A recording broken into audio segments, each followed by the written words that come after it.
ഇവിടുത്തെ ജനങ്ങളെ മുഴുവൻ വെല്ലുവിളിക്കുകയാണ്. ഇന്ന് തെരുവുനായ ശല്യം കൊണ്ട് ഈ അനന്തപുരിയിൽ ഇറങ്ങാൻ പറ്റാത്ത അവസ്ഥയാണ്. തിരുവനന്തപുരത്തുകാർ ഇന്ന് മോർണിംഗ് വാക്കിന് പോകുന്നില്ല. തിരുവനന്തപുരത്ത് സ്ത്രീകളും അതോടൊപ്പം തന്നെ കുടുംബവും ഒരുമിച്ച് ചേർന്ന് ഈ തിരുവനന്തപുരത്തിന്റെ നഗരവീഥിയിലൂടെ രാവിലെയും വൈകുന്നേരവും നടന്നിരുന്നു.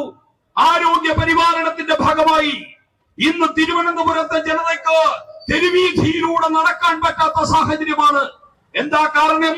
ഈ നാട്ടിൽ ഇവിടുത്തെ ആര്യ രാജേന്ദ്രൻ വളർത്തിവിട്ടിരിക്കുന്ന തെരുവ് നായ്ക്കളുണ്ടല്ലോ, ആ തെരുവ് നായ്ക്കളെ ഭയന്ന് മനുഷ്യന് സഞ്ചരിക്കാൻ പറ്റാത്ത റോഡുകളായി ഈ തിരുവനന്തപുരം നഗരം മാറിയിരിക്കുന്നു. മേയർ ആര്യ രാജേന്ദ്രൻ ഇന്ന് ഈ തിരുവനന്തപുരം നഗരത്തിലെ പ്രിയങ്കരിയായിട്ടുള്ള മേയറാണെന്ന് ആരും പറയില്ല, മാർക്സിസ്റ്റുകാർ പോലും പറയുന്നില്ല.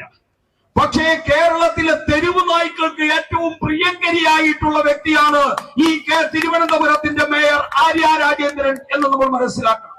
അങ്ങനെ തെരുവ് നായ്ക്കൾക്ക് തെരുവിൽ മുഴുവൻ മനുഷ്യന്റെ ഇത്തരത്തിലുള്ള മാലിന്യങ്ങൾ ഇട്ടുകൊടുത്ത് ആ മാലിന്യം തിന്നാൻ വേണ്ടി നെയ്യാറ്റിൻകരയിൽ നിന്നും ആറ്റിങ്ങലിൽ നിന്ന് പോലും തെരുവ് നായ ആര്യ രാജേന്ദ്രനെ അന്വേഷിച്ച് അനന്തപുരിയിൽ വരുന്ന സാഹചര്യമാണ് സൃഷ്ടിച്ചു വച്ചിരിക്കുന്നത്.